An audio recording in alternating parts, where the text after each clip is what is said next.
যদি দীর্ঘদিন ধরে বদহজম বা হজমের সমস্যায় ভুগছেন তাহলে আপনি নিয়মিতভাবে 2টি করে লবঙ্গ খাওয়ার অভ্যেস করে ফেলুন। তার কারণ এই লবঙ্গের মধ্যে রয়েছে আপনার ইউজেনিক অ্যাসিড এবং ক্যাটাগনিক অ্যাসিড।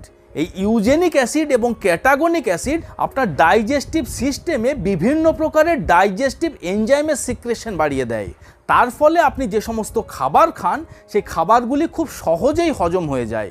এছাড়া আমাদের যে গ্যাস্ট্রো ইন্টেস্টিনাল সিস্টেম রয়েছে সেই গ্যাস্ট্রো ইন্টেস্টিনাল সিস্টেমের ইনার ওয়ালের মধ্যে যে পাতলা আস্তরণ থাকে সেই পাতলা আস্তরণটিকে রিল্যাক্স করে দেয়।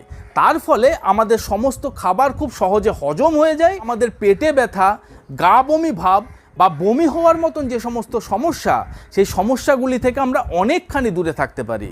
লবঙ্গের মধ্যে রয়েছে প্রচুর পরিমাণে অ্যান্টিঅক্সিডেন্ট। এই অ্যান্টিঅক্সিডেন্ট আমাদের শরীরের অর্গানগুলিকে ফ্রি রেডিক্যালের হাত থেকে রক্ষা করে রাখে।